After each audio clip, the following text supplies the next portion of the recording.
Hey, welcome. We got the Cardinal Report on NCTV 17. I'm Kevin Jackman. In just a moment, we'll be sitting down with the women's lacrosse team, which is off to yet another strong start. And then later, the men's tennis team will hop on set to discuss their recent hot streak. We have all that and more next on the Cardinal Report.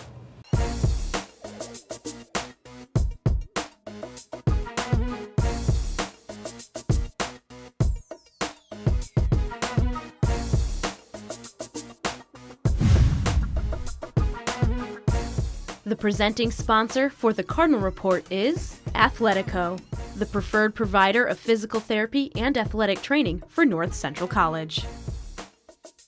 Welcome in, and first up is head coach Danielle Fialda. And coach, 11 games into the season, how are the feelings surrounding the team right now? We're doing pretty well. We've had a good start to our season, a little bump in the road, and now we're back on course. That little bump was a 4-game slide, but your team responded, and you guys have now won 3 straight. Is it nice to see the adversity hit early and then respond to it? Absolutely. We knew going out to California that there would be tough opponents that we were facing, and the reason being we wanted to prepare for a conference. So to play those tough teams and to really find out what we need to work on, what are our strengths, and out in California the score doesn't reflect this, but we played the best that we've ever played. So it was great to see our team kind of bounce back after that trip and win a few games. You guys were busy on that trip. A lot of action in a short period of time. You mentioned just being able to kind of size yourselves up against some really good competition, but what was it like just being as a team and going on the road and kind of getting used to each other? Yeah, it was great. I mean, we stayed in-house out in California for a few days, so to make the meals with the team and to hang out with the team was really fun. We had the upperclassmen cook and the underclassmen cook some meals.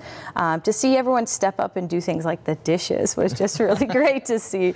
And that environment really builds for a great team culture of having everyone get along. And, we played a ton of games over the course of those couple of days, and it was great. It was a great trip. You mentioned the seniors. You have 5 of them on this team, and obviously those are a big instrumental part of any team. Have they been that way for you guys? Absolutely. They have been kind of the backbone of our team, and we have 2 seniors that are graduating early, or juniors, technically rostered juniors. So we have 7 seniors, and they are doing outstanding with their leadership and composure on the field, and it really helps for our team dynamic and to set a great example for our underclassmen.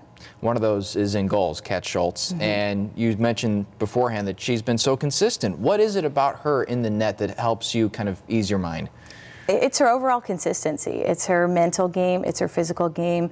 If she does let a goal in, she doesn't let it affect the next play. She forgets about it. She has that short-term memory that we look for in athletes. And overall, across the board, she's just our most consistent goalie. It seems like you have seniors kind of peppered across the field. Is it helped that you kind of have coaches on the field at this point that they can kind of direct those younger players where they need to be? Yeah, the upperclassmen really take the underclassmen under their wings, which you'll see with Maddie coming up here. But they kind of help them through, and sometimes during drills they're not picking up on the concepts right away, so they'll say, okay, we need to focus on this, or we're snapping our wrists, or doing other things. And then during game play in those huddles, it's so critical that everyone is communicating, but those upperclassmen are really controlling that tempo. Now you have Claire Norfleet, who was a player and is now on the coaching staff. That has to help as well, having somebody who's now been on both sides of the equation. Absolutely. So she has been great, a great asset to us. She knows the team well, which is great. And she knows her North Central well, which helps out with recruiting. And then freshman-wise, 7 freshmen on this team. Now, for most teams, that's almost half the roster right now. Yes. That's usually an obstacle, but you're having a pretty easy time with them. Yeah, they have been awesome. It is not so much of a surprise. We knew that they were going to be competitors, but to see them rise up on multiple occasions has been wonderful. They don't play like freshmen. They play like they're a part of our team, and that's something that we've been enforcing this year. That's impressive. That's really that's awesome to hear.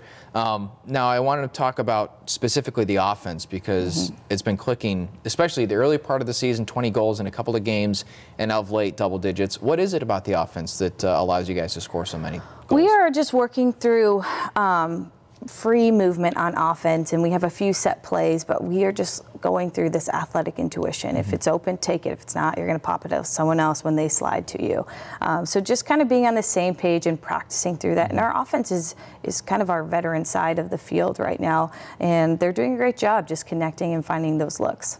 Now, last year, you guys lost in the CCIW tournament to Illinois Wesleyan. You guys issued to get back there? Yes, absolutely. That's our goal. And we want to win as a team, and we can absolutely do that. So our tough competitors are there, and we know what we have to do to beat them, so we're working hard. What is that next step for North Central Lacrosse to take the step to beat those top teams in the conference? I mean, the next step is to just do it. there's no rule. There's no, something that says North Central can't be conference champs. And that's our goal. We want to get to that point, and we know that we can do that this year. What is it going to be like when you get there? Because obviously the regular season, you like that to be the test, but when you get there, it's got to be a little bit different, isn't it? Yes and no. It's nice because you face those opponents and you can kind of see, and we like to do a lot of film. We're watching the tendencies of players. We're trying to see, who, if we need to leave to double ball, who can we mark up on. So, conference play isn't too much different. There's a lot more nerves for the players and sometimes coaches, but we try to suppress those. But really, it's a game, and you have 60 minutes on the clock. And if you perform better than the other team, you're going to be successful. Well, good luck. We'll be looking forward to seeing what you guys can do. Thank you. Thanks for stopping by. Thanks for having us on. Coming up next, we have a couple of lacrosse players joining me on set. We'll be right back on the Cardinal Report.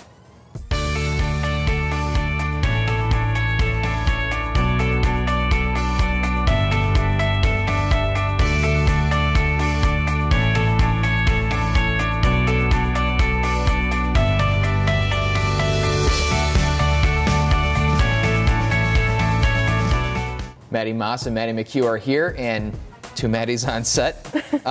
Maddie Moss, we'll go to you first. How's the season going so far? It's going good. We have our first conference game tonight, so that'll be pretty fun. We're looking to win the CCIW conference, so that's our goal.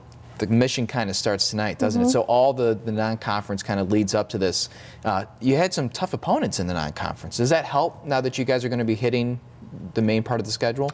Yeah, so when we were in California, we went 0-3, but it helped shape how we're going into the conference now. So playing those tough teams has really shown us what we need to work on in practice, and now we have 5 games that are going to show what we've been practicing. So you're a senior. You've been around for 4 years. How does this team compare to some of the teams in the past?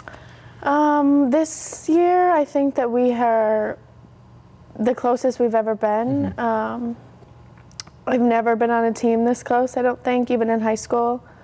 And so it's very rewarding, I think, being on this team. Now, this is your first year, so you really don't know what happened in the past, but do you feel the same sense of just this kind of team unity? For sure. I think that having a team that's so close makes it more fun. And, I mean, all of your teammates are like your family, so it's the closest I've ever been on. Does it help on the field? Do you feel like it helps on the field? Yeah, I feel like we can relate to each other more, and then we know kind of how to talk to one another. So if someone like messed up, like you know how to go about it, and I think that everyone kind of understands it more because like you relate so well to each other. Yeah. So. Now you also play basketball. Yep. So and we're just talking off the air. The transition, you basically had no time between basketball and lacrosse. Was it fun to jump right into a new season, or was it like, here we go, lacrosse? I think it was more just like nerve-wracking because they're so different, and it's like different team, different coach, different everything. But it was kind of like a relief at the same time. It's like, okay, like it's a new thing, like it's exciting. So it was easy to do, and it was a lot of fun to like be able to transition. Now, goals this year, because you guys went to the conference tournament last year and lost to Illinois Wesleyan. Is it to get back there and to win a game and maybe even win the conference tournament? Yeah, I mean, I think that's every team's goal at the end of the season is to win the conference. I think this year we have a very good shot at doing that if we come and we play and we bring what we know that we can bring. Did you know when you were coming to North Central you're going to be a two-sport athlete? I kind of did, I kind of didn't. I was more looked at for basketball, and then I met Coach Fiala, and I thought she was an amazing coach, and just everything I heard, I was like, well, you know, I played in high school. So then when the opportunity came, I was like, I have to take it. Like, I love both sports, and it was a chance to not have to give up one. So I was a little nervous saying that I would do both, but it's definitely been rewarding. I think you're the team leading scorer at this point, aren't you? I don't know. That's a good response. Good response. But the offense is clicking. Is it fun to play in this offense right now? It is. It's our offense last year was kind of not one-sided, but this year we have a lot of contributors to our goals, I would think, and I mean, I can't score that many goals without my team. So whether that's however you interpret it is how you interpret it, I guess. And then 7 wins so far in just 11 games. Do you guys feeling pretty confident? I think so. We know how good we can be. And I think that we, like, I don't know, since we knew what we did wrong, I think in all the games that we lost, that we know how to come back from it. And I think that we have that, like, mindset, like, okay, like, we know how good we can be, so let's go do it. So I guess the confidence level it's building every single game, and you can definitely see everyone's a little bit more comfortable playing now. Now's a good time for the quick hits. You guys ready? These are 4 questions that have nothing to do with lacrosse. Okay. We'll go to Maddie Moss for the first one. Your favorite spot to study on campus? I would say the new Science Center. Really? Yeah. There's a lot of, like, it sounds weird, but there's, like, restaurant booths. Really? And there's, like, all these cool chairs. It's huge. And it's huge, and it's, like, new, and it's, like, it's not the library. So I would say there. But they don't have printers. Yeah. That makes They no need sense. printers. Well, there you go. They need printers. I would say the new Science Center too. We do like team study tables, and that's where we like change the location to now, and it's a little bit more like a friendlier environment. I think that it's just easy to get your stuff done there. It just opened like 2 weeks ago, and it's already your favorite spot. Yes. That kind of says something. The best class that you've been in this year, we'll start. Jeez, I would probably say my Algebra 3 class. I love math, and it was just, I met a bunch of like my new friends. It was my first term in like North Central, and I got to meet new people, and it was a class that I loved and I did well in, so it was probably my favorite. Nice. Just study abroad count Sure. in the fall. I think so. Where did you go? I went to South America, Ooh. Chile. That's awesome. So- How was that experience? It was awesome. Yes, I highly recommend studying abroad. Well, that's a perfect segue into this next question. Pick one country that you'd like to visit next. I would like to go to New Zealand. They have like you can like buy a flight to Italy, but it stops in New Zealand, and you can stay there for however long you want. That's really cool. And then What you about New Zealand? continue on to Italy. I don't know. I've just seen so many pictures of it, and I've heard like skydiving there is awesome. That'd be fun. So I would like to do that. You wouldn't be able to catch me doing that, but that'd be a lot of fun. How about you, Maddie? Probably Australia. I mean, we're really pushing for an international trip, so we'll see if we get it, but definitely Australia. Last question for you guys. One item on your bucket list. You can go first. I already said mine. Skydiving in New Zealand, I think. There you go. That's a bucket item I feel like on a lot of people's list. It's a cool item. I would probably say swim with sharks. Ooh. Nope. You guys are both risky business. You gotta do what you gotta do. I don't do water. Only jumping out of airplanes. Yeah. Just, yeah. Maybe. It's safer. Well, good luck the rest of the season. Thanks for stopping by, guys. Thanks Thanks for having us. Coming up next, we have the Cardinal Corner. We'll be right back on the Cardinal Report.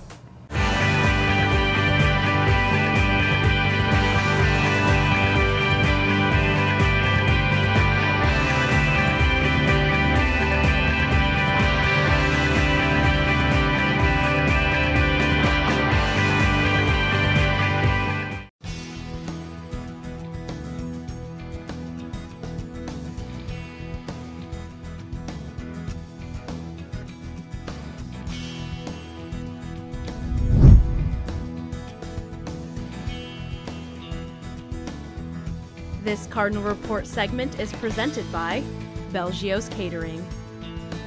Spring is abound, so are the days of rain and sunshine, cold winds and clouds that we all know and love, right? Maybe not. Well, North Central sports teams are battling the elements, but more importantly, battling opponents. So let's run through these spring teams and give you season updates, key players, and future prospects. Let's begin with softball. Jim Kalawiak's bunch is hitting the conference portion of the schedule and has compiled a 3-3 record so far. Sarah Esposito, Jessica Weaver, and Jennifer Yeager, they combine for a formidable 1-2-3 punch on the mound, while Taylor Clugston leads the team with a .390 average. To baseball, after a tough trip to Florida to open up the year, the Cardinals have bounced back nicely, posting a winning streak of 6 games, including a season sweep of Augustana. Michael Matea hitting over .400. Nick Sotiros continues to mash, and the pitching staff has stemmed the early tide to settle in. The squad already 7-1 in conference play. How about a little track and field? The women's team will look to Kayla Etherton to post solid team points in just about every event she competes in. Javelin, hammer throw, doesn't really matter. Courtney Meyer looks to qualify for outdoor nationals in the pole vault, while Tori Capacciello hopes to accomplish the same in the middle distance running events. As for the men's team, the goal? That's easy. Repeat what happened in indoors. Aside from those who competed at North Central and contributed to the title, Caleb Lundquist is a contender to make it in javelin, while Kyle Hilton and Maceo Finley aim for spots in sprinting events. Finally, to lacrosse, the women's team opened up the year with some blowout victories before succumbing to a 3-game slide, but since then have responded by taking 4 straight. Led by 5 seniors, including Kat Schultz in net, North Central may be poised to take that next step and compete for the conference title. Finally, to the men's lacrosse team, which, despite being in its inaugural season, is shockingly in position to already assert its dominance in Division III. The Cardinals are 9-1 and don't exactly take it easy on their opponents, outscoring them by 7.5 goals a game. That's no small feat, especially for a first-year program. Well, that's all the time we have for now. Best of luck to all of our spring sports teams as they head into the second half grind. I'm joined by the head coach of the men's tennis team, Nick DeFalco. And Coach, you're starting out spring with a bang, especially down in South Carolina. 4 straight wins. That'd have been a nice trip. Yeah, not bad at all. It's not every day you get to go undefeated on spring break. So it was an exciting kickoff to the main part of the season coming up here in April. Now, a trip like that, it serves kind of 2 purposes. One, you get to play, obviously, in nice weather and away from the Midwest. But also team building-wise, just being able to be together, was that also a nice component? Yeah, you spend about 30 hours you spend in the van driving both ways, so you get a lot of bonding in there. But it's great, yeah, having some team practices together in a different environment. We spend so much time indoors. It's nice to get out in the elements, play with the sun, play with the wind, which is nice going into the month of April when it's not raining. So that's great, and have those opportunities to play some matches against people you don't see from around the country. Playing a team from Virginia and Massachusetts and Iowa, it gives people different looks and different strategies that they can perform out there, which is nice. But of course, being in an island, it's nice to go to the beach and get to know your teammates in a different capacity as well. Now, you guys didn't just play anybody. You played some really high-caliber opponents, and you really stuck it to some of those guys out there. Was that an encouraging sign going into this part of the year to see your team perform that way? Yeah, it was nice. Buena Vista, we had beat my first year coaching on spring break.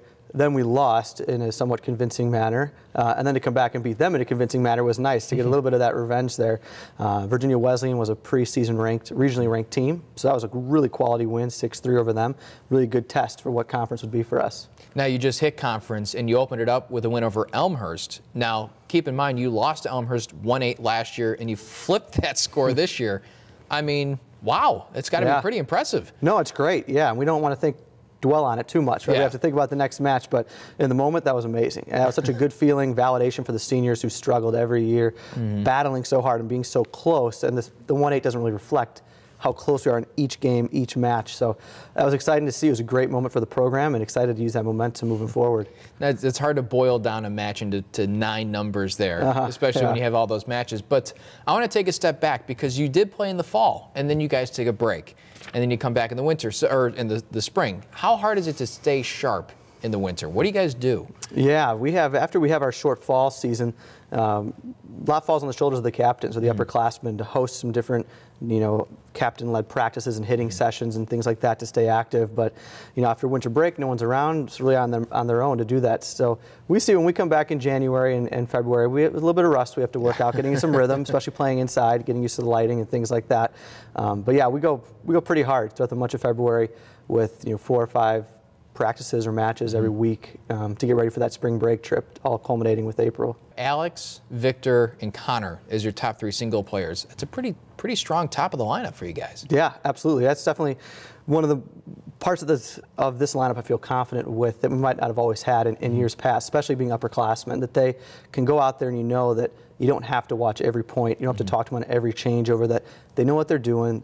They've game planned for it.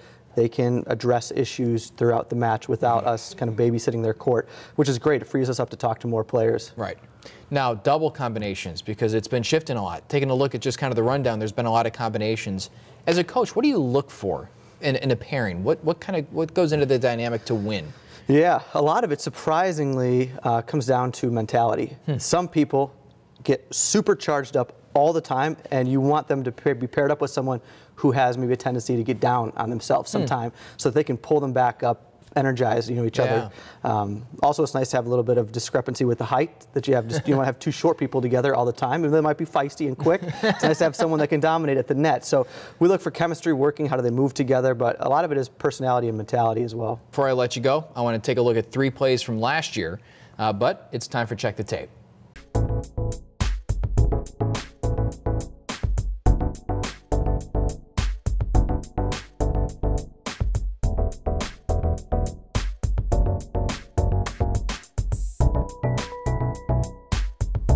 This Cardinal Report segment is sponsored by M&M Rentals.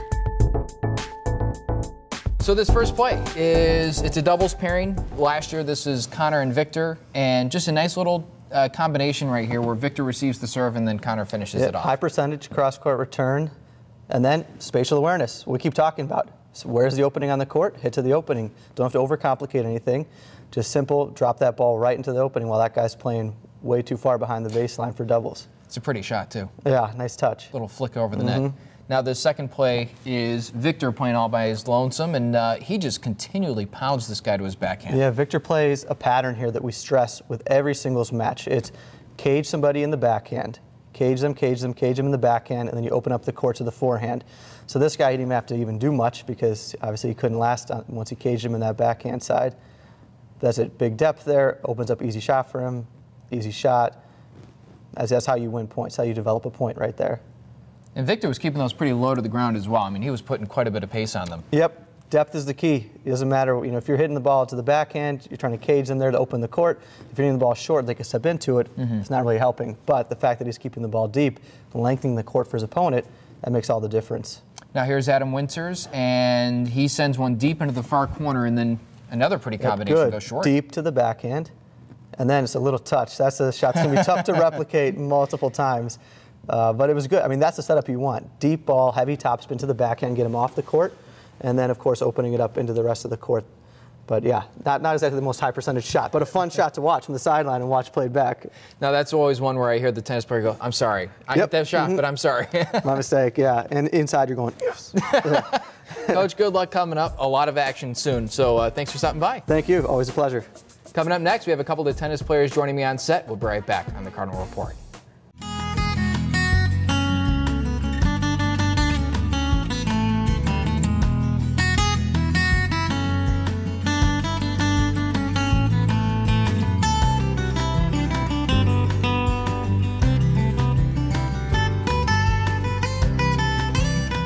Tyler Bussell and Tyler Hazel are both on set, and we had two Maddies earlier. We have two Tylers on set right now. I'll start with Tyler.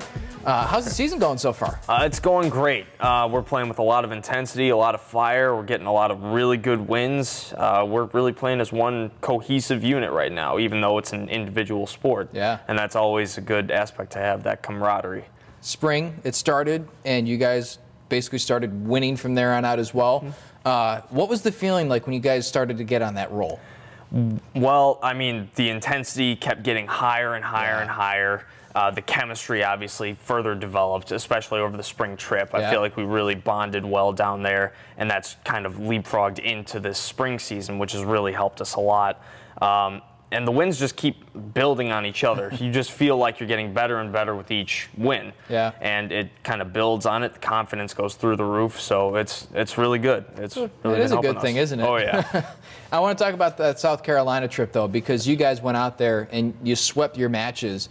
How was that, to being able to go out and just dominate and being able to be in that environment and be with the team at all times? It was honestly like a really fun experience. Like Bus said, like we had that trust with one another. Yeah. And, we were building up that chemistry, and the intensity just never stopped. We were just on a high run and just didn't want to jump off it. So it was a good time. Off the court, do you guys have a lot of time to kind of, have some team building exercises and just kind of be around each other? Yeah, we actually did. We actually went to the beach a lot. We got to shop downtown a little bit, and always pool basketball. That's always a fun one. So, yeah, a lot of chemistry was built on that trip. So you guys probably came back to Naperville as the most tan people in the Midwest, right? Oh yeah, very tan. Very tan. It was a big shock when we came back. It's a lot colder. No, I can imagine. And now you guys have to keep dealing with the wind and the cold and the rain. I mean, it's got to be tough. It is tough. I feel like the more you play in it, though, the more you get used to it. Because the wind typically goes in one direction at home. So, and away matches are kind of the same way. You get used to it as you start warming up, start really getting into the matches. How much does weather present an issue for you guys when you're out on the court? Do you kind of have to adjust to it early and then you're used to it? It's kind of it's like something early on. Like if you just have to adjust quickly, and once you get in that rhythm, you just got to keep going with it, go with the flow. You can't blame the wind or the rain on your game. So you got to adjust to it. Now you're also a baseball player. What's that transition like from baseball to tennis? Yeah, it's actually a very big transition. I go from a team of like 100 kids to a team of 10. So it's a different atmosphere. But I was able to adjust to it, and I think I made the right choice. So succeeding now. Yes, and it's pretty working cool. out. So. You guys just hit conference. You beat Elmhurst, and that had to have been a nice little morale booster after what happened last year. And you guys have carried that. And what can you use from that as you guys move forward? I think we can use that as motivation to where we can beat any team in the conference. Because Elmhurst was a very solid team last year. And they had a few of the same guys this year and another group of guys that came in, and we just wiped the floor with them. So if we can do that to Elmhurst, we can do that with any team in the conference. It doesn't matter who they are, whether it be Wheaton, Carthage, Augustana, any of those teams. Now you guys have been kind of moving around double partners a little bit. Have you now felt like, now that you've had experience playing with a whole bunch of different people, that you can kind of play with anybody at this point? Yeah, I believe so. We're trying to find like that balance, like that right teamwork, and we had a lot of different people to work with over the winter and over the spring, and I think we finally found the right person to play with. I asked Coach this, and I want to ask you guys this as well. What is the ideal playing partner for you guys? If you had to like picture the perfect person to play with, what kind of attributes does that person have? Oh, that's a tough one. Well, I'm a little shorter, and I'm sure you can attest to this too. So a guy with height is obviously a good piece. Good hands at the net, a good serve, and really a person who can boost the morale. I like a person who can motivate me because I like motivating people back. Just keeping that confidence going. Now, Coach mentioned the mentality part of it. Do you find that comes into play quite a bit? Yes, I believe tennis is more of a mental than a physical game, definitely. Yeah, because kind of like golf. Very true, yeah. So when I'm on the court, I fight myself a lot during points, but it's something I've been working on. Now, as you guys have progressed, back in the fall, you probably set goals for what you wanted to have happen this year. What were those goals? Do you guys have anything concretely put down? I think most of our goals are mainly for our individual play in general. Some people probably had like records they wanted just overall. My personal goal going into the season was to have 75% win percentage. So that goal coming into the season, and to improve various aspects of my game, and I'm sure you can agree with that too. Similar sentiment? Yeah, it's just that mine wasn't more like towards like records or like stats, considering it's my first year. I kind of just like want to build that confidence and gain like that tennis knowledge again. Well, you guys have both succeeded on the individual level as well, so I can imagine that you've gotten that, haven't you? Yeah, I would say so, for the most part. Absolutely. As the course of the year has gone on, have you felt yourself improving in different facets of the game? Oh, yeah. I mean, with all the match experience we have, it builds up throughout the season. Because with the practices and the matches, you see different situations, and you really learn how to play each of those situations better than the previous practice or the previous match. You can just read the situations a lot better. You guys ready for the conference season to really hit and get to those really tough matches? I'm very excited, yeah. Very pumped for it. What do you guys see as the end goal for you guys? Do you guys see yourselves right there come the end of the season when you get to the tournament? Oh, yeah, absolutely. I think we can compete with any team in the conference. Well, guys, good luck. It's going to be a lot of fun to watch, and thanks for stopping by. All right, thank you. This new mom is struggling to get the skates just right. Now she's holding on for dear life. You don't have to be perfect to be a perfect parent. Thousands of siblings in foster care will take you just as you are.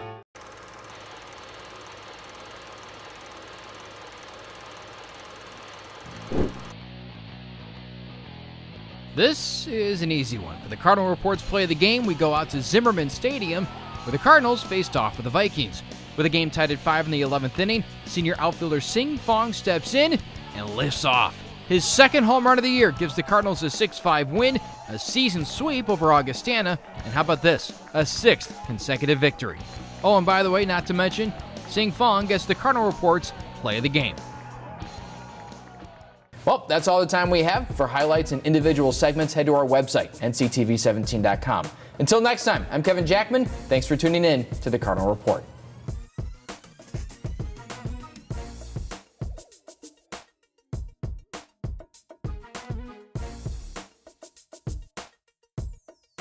you.